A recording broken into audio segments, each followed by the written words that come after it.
Hello everyone, कैसे हैं आप सब? होप सो आप सभी अच्छे होंगे। तो आज का हम न्यू टॉपिक स्टार्ट करते हैं, classification of business activity.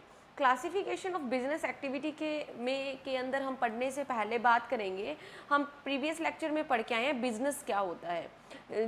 Jin students ने प्रीवियस लेक्चर देखा होगा उनको पता होगा कि बिजनेस क्या होता है, क्या क्या करेक्टरिस्टिक होते हैं, ये सब हम डिटेल से पढ़ के आए हैं। सो आज हम पढ़ेंगे क्लासिफिकेशन ऑफ बिजनेस एक्टिविटीज़। तो अगर बात करते हैं, बिजनेस टू टर्म से मिलके बना है, इंडस्ट्री प्लस कॉमर्स। ओके, सबसे पहले हम बात करेंगे बिजनेस की। तो बिजनेस की अगर जो बात करते हैं हम, वो सारी एक्टिविटीज इंक्लूड होती है जो कि प्रोडक्शन से लेके एंड प्रोडक्शन प्लेस से लेके कंजप्शन तक जो भी सारी एक्टिविटीज परफॉर्म की जाती है, जो कनेक्टेड होती है किसी भी प्रोडक्ट के साथ, वो हमारा कहलाता है बिजनेस। और अगर हम बात करते हैं फिर इंडस्ट्री की बात करेंगे, तो इंडस्ट्री क्या होती है? The activity connected with production के साथ जो एक्टिविटी कनेक्टेड है वो उसको हम बोलते हैं इंडस्ट्री। और जो एक्टिविटी कनेक्टेड है ट्रांसपोर्टेशन ऑफ गुड्स प्रोड्यूस, यानी कि जहां से गुड्स को प्रोड्यूस किया है फैक्ट्री से लेके कंज्यूमर तक पहुंचाने तक जो भी सर्विसेज सारी इंक्लूड होती है, सर्विसेज से रिलेटेड एक्टिविटीज इंक्लूड होती है, तो वो सारी एक्टिविटीज कनेक्ट होती है जो उसको हम बोलते हैं कॉमर्स। Okay, understand? यहां तक समझ में आया? बिजनेस क्या होता है? इंडस्ट्री और कॉमर्स दो पार्ट से मिलके बना है, इंडस्ट्री से और कॉमर्स से आपका। सो इंडस्ट्री के अंदर प्रोडक्शन से रिलेटेड सारी एक्टिविटीज आ जाती है, और अगर हम कॉमर्स की बात करते हैं सो यहाँ पे कनेक्टेड वो एक्टिविटीज होती है जो ट्रांसपोर्टेशन ऑफ गुड्स के साथ रिलेटेड होती है from factory to consumer. Next देखिए, फिर बात करते हैं, नेक्स्ट हम पढ़ते हैं फिर बिजनेस एक्टिविटीज। बिजनेस एक्टिविटीज आपकी टू टाइप की होती है जो हम पढ़ के आए हैं। यहाँ पे आएगा आपका इंडस्ट्री एंड कॉमर्स, ये हमने पढ़ लिया, इंडस्ट्री और कॉमर्स। और उसके बाद फर्दर जो कॉमर्स है वो सेपरेट टू पार्ट्स में डिवाइड होती है, ट्रेड एंड एक्सक्लूसिव ट्रेड। अभी हम डिस्क्राइब करते हैं हम इन टर्म को। देखिए, सबसे पहले हम पढ़ेंगे इंडस्ट्री के बारे में। सो इंडस्ट्री के बारे में जब हम पढ़ रहे हैं तो इंडस्ट्री में क्या क्या एक्टिविटीज़ इंक्लूड होती है? इंडस्ट्री के अंदर इंक्लूड होती है raw material convert into finish goods. जब आप कोई भी रॉ मटेरियल को फिनिश गुड्स में कन्वर्ट करते हो, वो सारी एक्टिविटीज़ इंक्लूड होती है आपकी इंडस्ट्री के अंदर। और अगर इंडस्ट्री की हम बात करते हैं, इंडस्ट्री का मतलब होता है production and manufacture of the goods.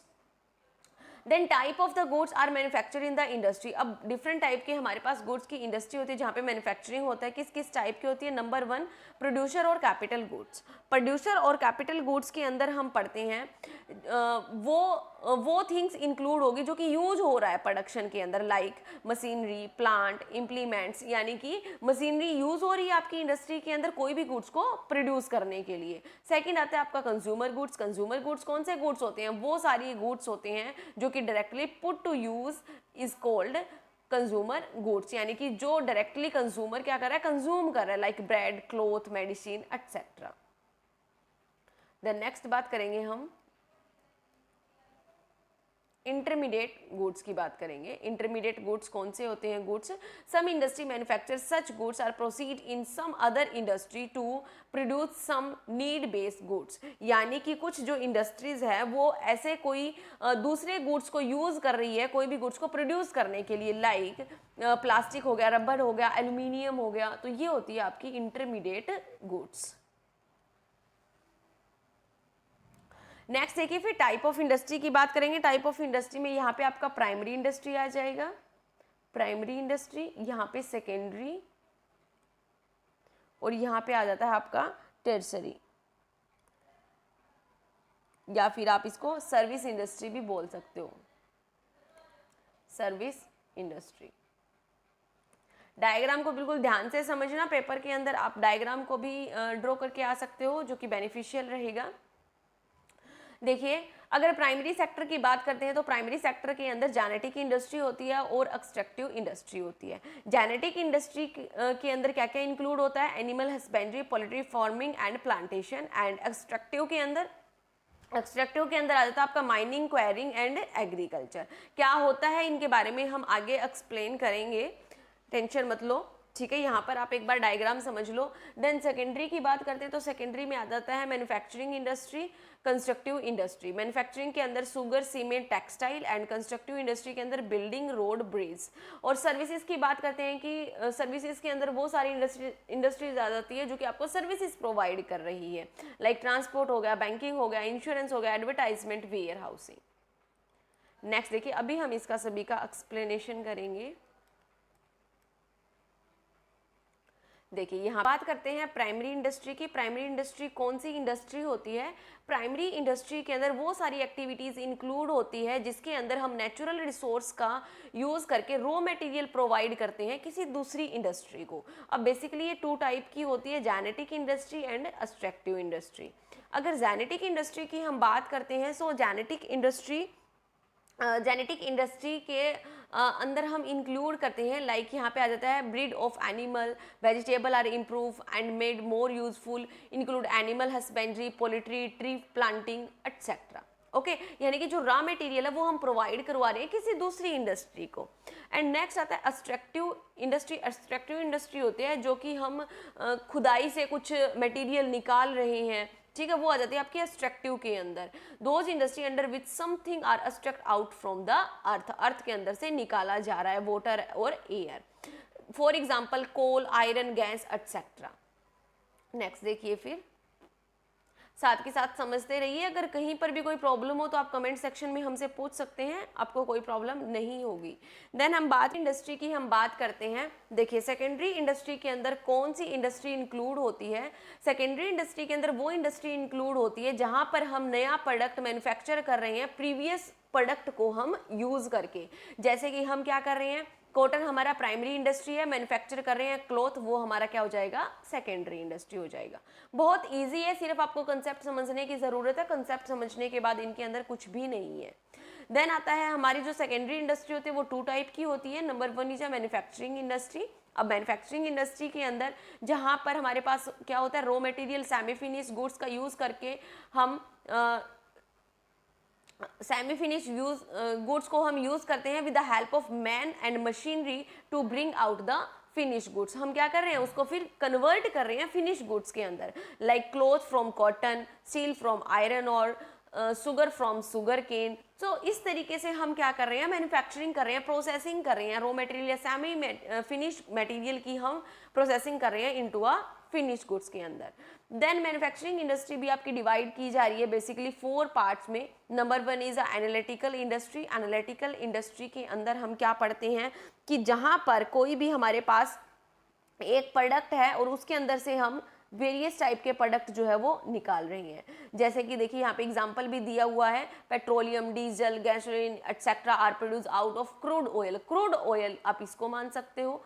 Crude oil में से ये सारे जो ऑयल है, यहाँ पे दिया हुआ है, पेट्रोल दिया हुआ है, डीजल दिया हुआ है, गैसोलीन दिया हुआ है, ये सारे प्रोडक्ट निकाले जा रहे हैं किसी एक के अंदर से, ठीक है, वो होती है आपकी एनालिटिकल इंडस्ट्री। देन नेक्स्ट बात करेंगे, नेक्स्ट सेकंड की बात करते हैं प्रोसेसिंग इंडस्ट्री। प्रोसेसिंग इंडस्ट्री अब कौन सी होगी? प्रोसेसिंग से नेम से ही डिनोट हो रहा है कि जहां पर प्रोसेसिंग हो किसी भी चीज की लगा सकते हो या किसी भी आइटम की लगा सकते हो आप। Means industry where useful things are manufactured by making raw material pass from different production, यानी कि डिफरेंट प्रोडक्शन से होके उसको जाना पड़ रहा है। Like manufacture of sugar from sugar cane, sugar cane से क्या बनाया जा रहा है, सुगर बनाया जा रहा है। तो वो एक क्या रहती है, प्रोसेसिंग इंडस्ट्री। प्रोसेसिंग है उसकी पर्टिकुलरली कि पहले क्या होगा, उसके बाद क्या होगा, फर्दर एट द एंड में जाके फिनिश गुड्स प्रिपेयर होता है as a sugar. Then next बात करेंगे, देखिए सिंथेटिक इंडस्ट्री। सिंथेटिक इंडस्ट्री की अगर बात करते हैं तो ये भी एनालिटिकल इंडस्ट्री का रिवर्स ही आप कर सकते हो, मान सकते हो। सिंथेटिक में क्या होता है, डिफरेंट गुड्स को लेके आप क्या बनाते हो, कोई एक गुड्स को प्रिपेयर कर रहे हो।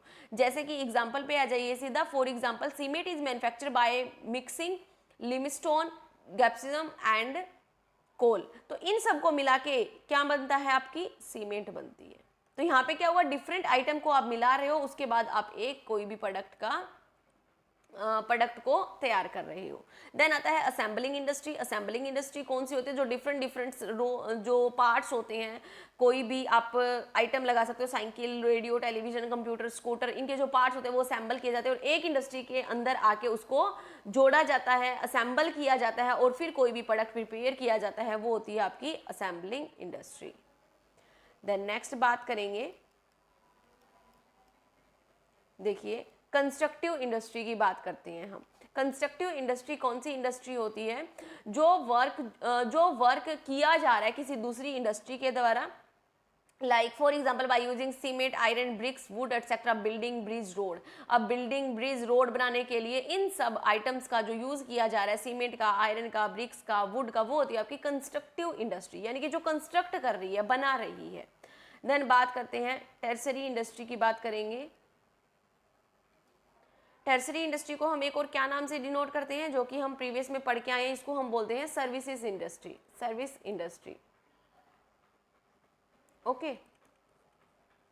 तो अभी हम बात करेंगे टर्सरी इंडस्ट्री को हम सर्विस इंडस्ट्री भी बोलते हैं, एंड सर्विस इंडस्ट्री के अंदर वो सारी सर्विसेज इंक्लूड होती है जो कि एक ह्यूमन बीइंग को कोई भी प्रॉब्लम आती है, लाइक सर्विसेज के रिगार्डिंग, ट्रांसपोर्टेशन के रिगार्डिंग, वेयर हाउसिंग के रिगार्डिंग, कोई भी उसको प्रॉब्लम आ रही है बिजनेस के अंदर, सो उसकी हेल्प करने के लिए बनाई गई है आपकी service industry. For example transport, bank, insurance, advertisement, storage etcetera, इन सब इंडस्ट्री को हम बोलते हैं टर्सरी इंडस्ट्री। देखिए कुछ हैंड्रेंस दिए हुए, हैंड्रेंस का मतलब होता है बाधाएं, जो बाधाएं आती है, ठीक है, उनको दूर करने के लिए आपका सर्विस इंडस्ट्री का इंट्रोड्यूस हुआ। सो उनको रिमूव करने के लिए नंबर 1 आता है यहाँ पे hindrance in taking things from one place to another place. अगर एक प्लेस से दूसरे प्लेस पे जाने के लिए कोई भी प्रॉब्लम आ रही है, उसको रिमूव करने के लिए आप किसकी हेल्प से रिमूव कर सकते हो? उसको आप ट्रांसपोर्ट इंडस्ट्री की हेल्प से रिमूव कर सकते हो। अगर फाइनेंस की कोई प्रॉब्लम आ रही है तो उसको आप रिमूव कर सकते हो बैंकिंग इंडस्ट्री से। रिस्क की कोई प्रॉब्लम आ रही है तो उसको आप रिमूव कर सकते हो इंश्योरेंस इंडस्ट्री से। कम्युनिकेशन की कोई प्रॉब्लम आ रही है आपके बिजनेस के अंदर तो वो आप एडवर्टाइजमेंट इंडस्ट्री की हेल्प से आप क्या कर सकते हो? रिमूव कर सकते हो।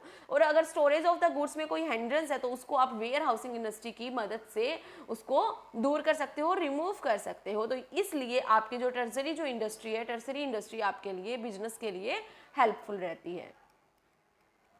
नेक्स्ट देखिए, फिर नेक्स्ट अभी आता है हमारे पास टॉपिक कॉमर्स का। जो हम कॉमर्स के बारे में पढ़ने से पहले हम पढ़ लेते हैं कि जो भी हमने पहले पढ़ा हुआ है, थोड़ा हम पढ़ के आए हुए हैं पहले, ठीक है।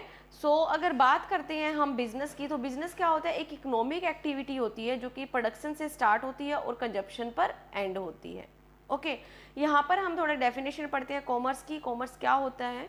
कॉमर्स होता है वो सारी एक्टिविटीज़ का सम होता है जो कि इंगेज होता है आपके जो भी हिंड्रेंस आते हैं eight the time of the selling, purchasing के टाइम, जो भी आपके हिंड्रेंस आ रहे हैं पर्सन के रिगार्डिंग, प्लेस के regarding, time, risk, finance and information of exchange of commodity, तो वो आती है आपकी कॉमर्स के अंदर। सो बिजनेस कहाँ से स्टार्ट होता है? आपका प्रोडक्शन से लेके कंजप्शन तक एंड होता है, ओके। और उसके बाद अगर फिर हम बात करते हैं a long and difficult wait has to cover in taking the finish product from place of production to place of consumption, यानी कि बहुत मुश्किल हो जाता है सारी एक्टिविटीज़ कवर अप करना प्रोडक्शन से लेके कंजप्शन तक। So the work production fall with in education of industry remaining activities belong to commerce, यानी कि जो प्रोडक्शन से रिलेटेड है वो तो सारी आपकी इंडस्ट्री के अंदर आ गई, और जो रिमेनिंग एक्टिविटीज़ रह गई है वो बिलोंग करती है कॉमर्स में, ठीक है। हाँ जी, तो नेक्स्ट बात करते हैं first of all wholesaler dealer purchase finish product from the factories. Wholesaler जो होते हैं वो कहाँ से परचेज करेंगे? फैक्ट्री से परचेज करेंगे, और बाद में वही सेम प्रोडक्ट जो है वो परचेज किया जाएगा रिटेलर्स के द्वारा।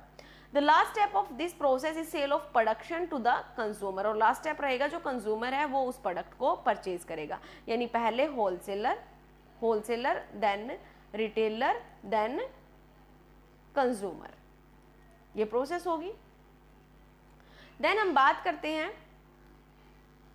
But but the matter doesn't end with this, there are so many problems in sale and purchase और डिस्ट्रीब्यूशन ऑफ गुड्स। यानी कि जब आप सेल परचेज करते हो, डिस्ट्रीब्यूशन करते हो गुड्स का, एट दैट टाइम बहुत सारी प्रॉब्लम फेस करने को मिलती है। जैसे कि ट्रांसपोर्टेशन की प्रॉब्लम होगी, अगर आप एक स्थान से दूसरे स्थान पर कोई भी गुड्स को पहुंचा रहे हो तो ट्रांसपोर्टेशन की प्रॉब्लम होगी। इंश्योरेंस की प्रॉब्लम होती है, इंश्योरेंस की भी आपको ज़रूरत होती है क्योंकि रिस्क रहता है कहीं मटेरियल ख़राब ना हो जाए, कहीं पे कुछ मिस हैपनिंग ना हो जाए, तो उसके लिए आप इंश्योरेंस बनवाते हो। ठीक है, तो यानी कि बहुत सारी प्रॉब्लम्स फेस करनी पड़ती है at the time of the sale and purchase of the goods. Then आपको फाइनेंस की भी नीड होती है, गोडाउन की भी नीड होती है, स्टॉक की भी नीड होती है, एडवर्टाइजमेंट की भी नीड होती है। तो ये सारी हिंड्रेंस को दूर करता है आपका commerce. In such way commerce including the cell purchase of things and activity related removal of the difficulties. आपको ये ध्यान रखना है कि वो सारी एक्टिविटीज इंक्लूड होती है जो कि कुछ भी हर्डल्स आते हैं सेल परचेज के टाइम, उनको रिमूव करने के लिए जो एक्टिविटी हेल्पफुल रहती है, ठीक है, तो उसको हम इंक्लूड करते हैं कॉमर्स के अंदर। और डायग्राम की हेल्प से आपको और भी समझा रखा है। देखिए, होप सो आप सभी को कंसेप्ट समझ आया होगा। अगर कंसेप्ट समझ नहीं आया तो आप कमेंट बॉक्स में हमसे पूछ सकते हैं।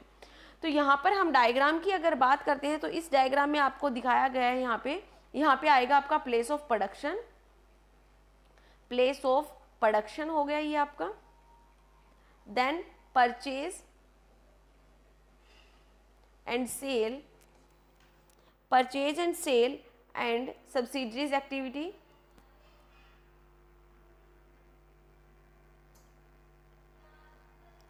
subsidiaries activity, then place of consumption,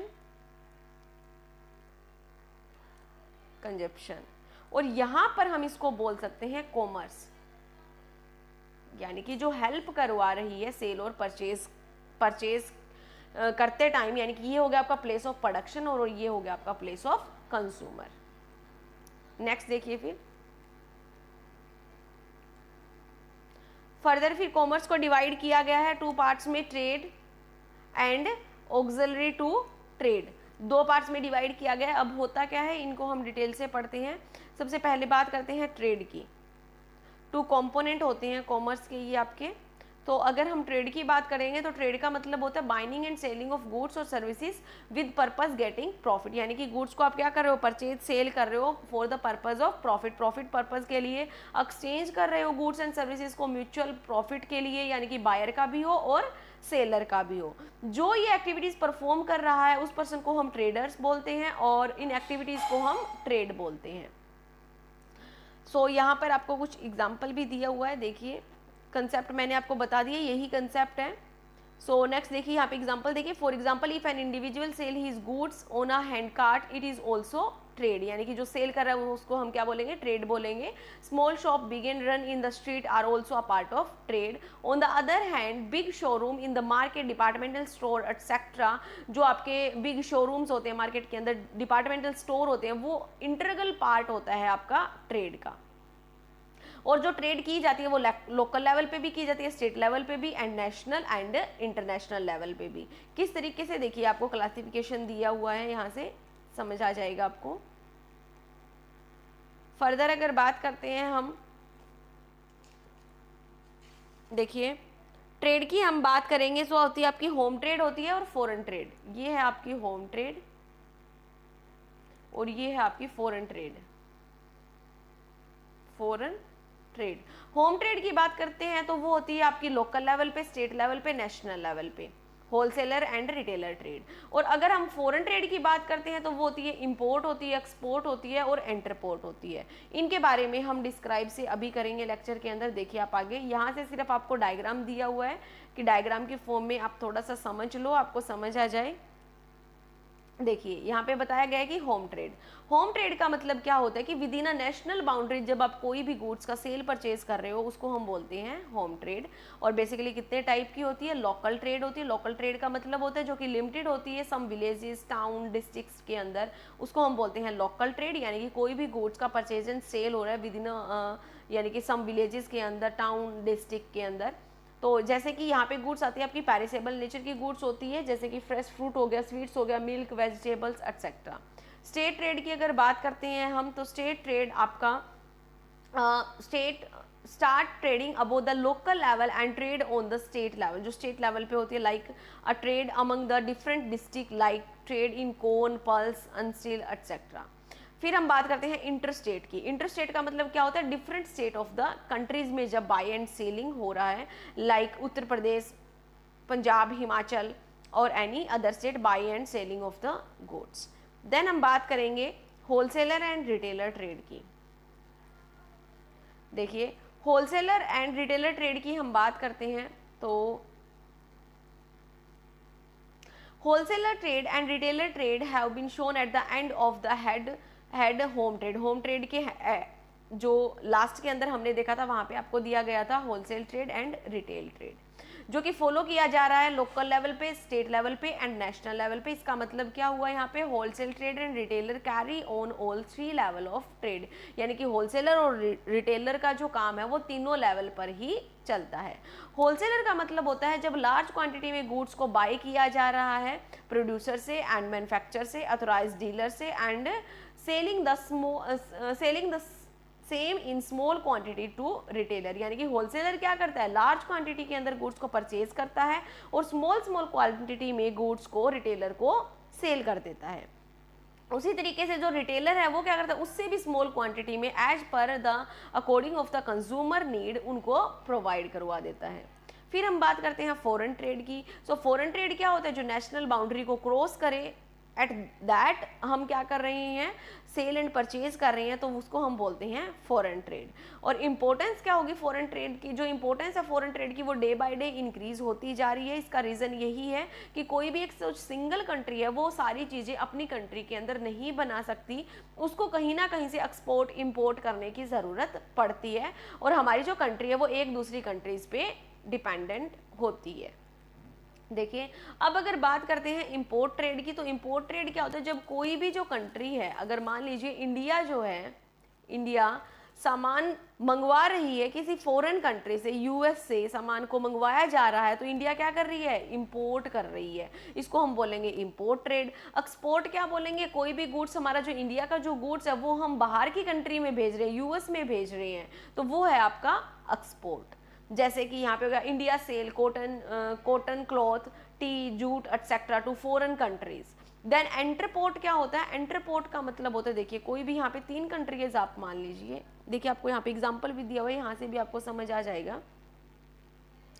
यहाँ पे आपको दिया हुआ है कि England import goods from south Africa. England ने क्या किया, इंपोर्ट किया है गुड्स को, ये आप मान लीजिए इंग्लैंड मान लीजिए, ये आपका साउथ अफ्रीका हो गया और ये आपका यूरोपियन कंट्रीज, ठीक है। सो यहाँ पे क्या किया, इंग्लैंड ने इंपोर्ट किया है, इंग्लैंड ने क्या किया, इंपोर्ट किया, तो यहाँ से गुड्स आया तो ये क्या हुआ, इंपोर्ट हुआ। एंड एक्सपोर्ट, और इंग्लैंड ने क्या किया, उसका यूज नहीं किया गुड्स को, उसको सीधा एक्सपोर्ट कर दिया, किसको, यूरोपियन कंट्रीज को। तो ये जो सारी प्रोसेस होती है इसको हम बोलते हैं एंटरपोर्ट ट्रेड। नेक्स्ट देखिए, फिर नेक्स्ट हम बात करते हैं ऑक्सिलरी टू ट्रेड की। हमने सारा डिटेल से पढ़ लिया ट्रेड क्या होती है, अब बात करेंगे ऑक्सिलरी टू ट्रेड।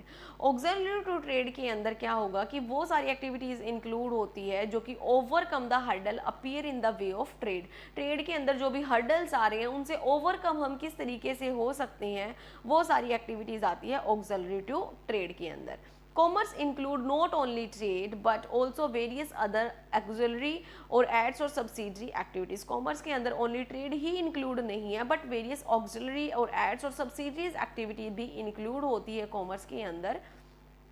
वो सारी activities आपकी आती है, कौन कौन सी होती है वो सारी एक्टिविटीज देखिए। हिंड्रेंस ऑफ पर्सन का जो सोल्यूशन, ये आपकी हिंड्रेंस है, बाधाएं हैं, प्रॉब्लम्स है जो आ रही है और इनका सोल्यूशन क्या होता है। अगर पर्सन से रिलेटेड कोई प्रॉब्लम आ रही है तो मिडिल मैन सॉल्व करता है, प्लेस के रिगार्डिंग आ रही है ट्रांसपोर्ट सॉल्व करता है, टाइम के रिगार्डिंग वेयर हाउसिंग, रिस्क के रिगार्डिंग इंश्योरेंस, फाइनेंस के रिगार्डिंग बैंकिंग एंड इन्फॉर्मेशन के रिगार्डिंग एडवर्टाइजमेंट। तो जो भी हर्डल्स आ रही हैं उनको सोल्व करने का एक तरीका होता है। फिर देखिए आप, फिर आगे एक्सप्लेन किया गया है, मिडिल मैन को एक्सप्लेन किया गया कि मिडिल मैन किस तरीके से सॉल्व करते हैं। So limited number of producer for any product will the consumer are unlimited. जो प्रोड्यूसर है वो तो आपके लिमिटेड है और जो कंज्यूमर है वो अनलिमिटेड है। सो कंज्यूमर के पास गुड्स को डायरेक्टली प्रोड्यूसर के लिए मुश्किल हो जाता है गुड्स को डायरेक्टली कंज्यूमर तक पहुंचाना, तो इसके लिए आपको मिडलमैन की रिक्वायरमेंट होती है। मिडलमैन में आ जाता है आपका प्रोड्यूसर सेल करेगा होलसेलर को, होलसेलर करेगा रिटेलर को, रिटेलर करेगा कंज्यूमर को। तो इस तरीके से प्रॉब्लम सॉल्व हो जाती है, आप डायरेक्टली कंज्यूमर तक पहुंच सकते हो।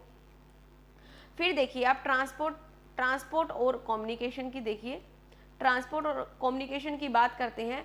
Commodity are manufacturing certain specific area while consumer are not very nearby. In other word, producer and consumer are far away, यानी कि दूर दूर होते हैं ना, प्रोड्यूसर अलग होता है, कंज्यूमर अलग होता है, जियोग्राफिकल एरियाज का बीच में गैप भी होता है। तो ये भी आपके एक हिंड्रेंस है ट्रेड के रिगार्डिंग। तो इसको किस तरीके से सॉल्व किया जा सकता है, इसको ट्रांसपोर्टेशन की हेल्प से सॉल्व किया जा सकता है कि अगर हमें ट्रांसपोर्टेशन या कम्युनिकेशन की फैसिलिटी अच्छी प्रोवाइड हो जाए, अच्छी मिल जाए, तो हम क्या कर सकते हैं, जल्दी से सामान को मैन्युफैक्चर करके कंज्यूमर तक पहुंचा सकते हैं। ओके, नेक्स्ट देखिए, फिर यहाँ पे आपको इतना ही बताया गया है इसके अंदर। थर्ड पॉइंट देखिए, वेयर हाउसिंग। अब कुछ जो गुड्स होते हैं वो हमें लार्ज क्वांटिटी के अंदर मंगवाने पड़ते हैं, तो अब अगर वो कुछ खराब ना हो जाए, कुछ गुड्स ऐसे भी होते हैं जो कोल्ड स्टोर में भी रखने होते हैं तो खराब ना हो जाए, उसके लिए हमें ज़रूरत होती है वेयर हाउसिंग की। यानी कि बिग टाइम जो गैप होता है manufacturing of any goods and consumption, यानी कि मैन्युफैक्चरिंग के टाइम और कंजप्शन में जब टाइम का जो काफ़ी गैप रहता है, उस गैप को फुलफिल करने के लिए आपको रिक्वायरमेंट होती है वेयर हाउसिंग की। रीजन क्या रहेगा, प्रोडक्ट मैन्युफैक्चर हो रहे during the specific season will consumption place of through out the year, यानी कि जो गुड्स का प्रोडक्शन हो रहा है वो तो स्पेसिफिक सीजन में ही हो रहा है, बट उसका जो कंजप्शन रहेगा वो रहेगा पूरी साल रहेगा। जैसे कि आप लगा सकते हो, यहाँ पे आपको एक एग्जाम्पल भी दिया हुआ है, यहाँ पे आपको एग्जाम्पल दिया हुआ है शुगर का। Sugar is produce from November till March but consume through out the year, but जो कंज्यूम है उसका क्या होगा, थ्रू आउट द ईयर, पूरी साल उसका कंजप्शन होता है। तो वेयर हाउसिंग की हेल्प से आप इस प्रॉब्लम को भी सॉल्व कर सकते हो। देन इंश्योरेंस की ज़रूरत क्यों होती है, क्योंकि हमारा जो बिजनेस होता है लार्ज लेवल पे भी होता है, स्मॉल लेवल पर भी होता है, बट जब हमें रिस्क जो एलिमेंट है उसको एलिमिनेट करना है तो हमें इंश्योरेंस की ज़रूरत होती है। अगर कुछ डैमेज हो जाता है, damage of goods, theft of goods, other natural climates can present in element of the risk से हम फिर एलिमेंट कर सकते हैं, यानी कि अवॉइड कर सकते हैं अगर हमने हमारे बिजनेस का इंश्योरेंस करवा रखा है तो। देन फिफ्थ पॉइंट आता है यहाँ पे बैंकिंग। अब फाइनेंस जो होती है वो हर एक बिजनेस की नीड होती है, क्योंकि बिना फाइनेंस आप बिजनेस को रन नहीं कर सकते हो। फाइनेंस जो होती है वो बहुत ज़रूरी होती है आपके बिजनेस के लिए, क्योंकि आपको रॉ मटेरियल लेके आना पड़ता है, रॉ मटेरियल लेके आने के बाद उसकी प्रोसेसिंग करवानी पड़ती है, देन आप फिनिश गुड्स प्रोडक्ट करते हो, तो एट दैट टाइम आपको फाइनेंस की रिक्वायरमेंट तो होगी ना, ठीक है। अब businessman is usually short of self owned fund, short के लिए तो उसका सेल्फ खुद का फंड होता है, बट बिजनेस को लंबा चलाने के लिए या फिर वाइड करने के लिए आपको फाइनेंस की रिक्वायरमेंट होती है, और वो फाइनेंस जो है वो प्रोवाइड कहाँ से करवाया जाएगा, बैंकिंग सेक्टर से प्रोवाइड करवाया जाएगा।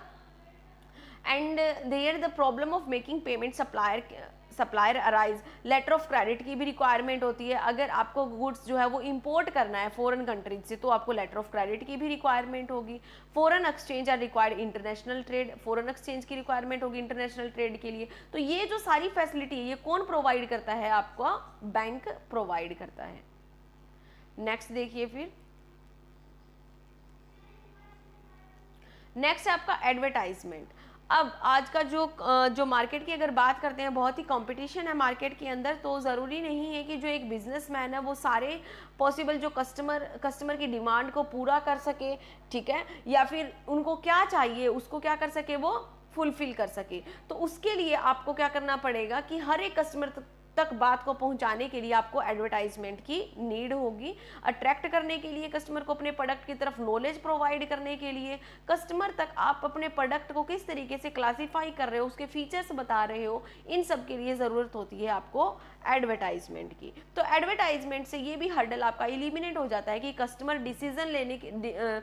कस्टमर के पास डिसीजन लेने की एबिलिटी बढ़ जाती है कि आपको कौन सा प्रोडक्ट यूज़ करना चाहिए, कौन सा नहीं करना चाहिए। तो इस तरीके से एडवर्टाइजमेंट भी आपके लिए हेल्पफुल रहता है। ओके, यहाँ तक हमने पढ़े हैं कि हम किस तरीके से जो ट्रेड ऑफ कॉमर्स है वो किस तरीके से सारे हिंड्रेंस को एलिमिनेट कर रहा है।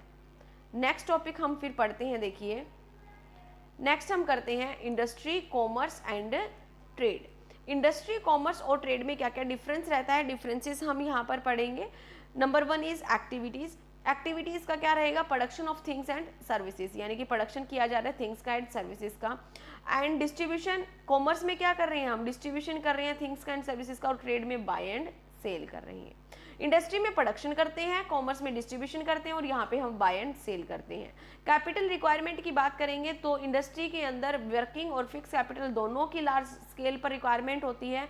कॉमर्स के अंदर मोर वर्किंग कैपिटल की रिक्वायरमेंट होती है, क्योंकि यहाँ पे आप डिस्ट्रीब्यूशन कर रहे हो गुड्स का और सर्विसेज का। सो यहाँ पर आपको ज़्यादा वर्किंग कैपिटल की रिक्वायरमेंट होती है, less than the fix capital, और ट्रेड के अंदर less working capital and depends on nature of business. Then scope की बात करते हैं, so it include primary, secondary and services industry के अंदर इंक्लूड होती है। और कॉमर्स की बात करते हैं तो trade and auxiliary to trade include होता है कॉमर्स के अंदर, और ट्रेड की बात करेंगे तो home and foreign trade include होता है। देन बात करते हैं क्रिएशन ऑफ यूटिलिटी, ये आपकी फॉर्म यूटिलिटी होती है, और जो कॉमर्स होती है वो आपकी टाइम एंड प्लेस यूटिलिटी होती है कि सही टाइम पे सही प्लेस पे सामान को पहुंचाया जाता है, वो सारी एक्टिविटीज़ इंक्लूड होती है कॉमर्स के अंदर। और अगर हम ट्रेड की बात करते हैं तो ट्रेड के अंदर क्या होता है, possession utility throughout the medium of sale and purchase. आप पोजेशन प्रोवाइड कर रहे हो, यानी कि उसको अधिकार दे रहे हो परचेज एंड सेलिंग का, through the purchase and sale करके। रिस्क एलिमेंट की बात करेंगे तो यहाँ पर आपका मैक्सिमम रिस्क रहता है, कॉमर्स के अंदर लेस रिस्क रहता है कंपैरिजन टू द इंडस्ट्री, और ट्रेड के अंदर आपका लेस रिस्क रहेगा। देन म्यूचुअल डिपेंडेंसी की बात करते हैं तो commerce and trade both depends upon industry. जहाँ पर बात करेंगे हम कॉमर्स और ट्रेड की तो वो ये जो दोनों है वो डिपेंड होती है आपकी इंडस्ट्री पर, और commerce is not possible without trade, trade के बिना तो पॉसिबल ही नहीं है, बिकॉज ट्रेड इसका मेजर पार्ट रहेगा। और ट्रेड की बात करते हैं so absence of the trade is not justification for commerce and industry, कोई भी जस्टिफिकेशन हम नहीं कर सकते हैं। सो ये हमने किया है, यहाँ पे डिफरेंसेस किया है इंडस्ट्री का, कॉमर्स का एंड ट्रेड का। आज के लेक्चर में इतना ही, नेक्स्ट लेक्चर में हम मिलते हैं। Thank you everyone.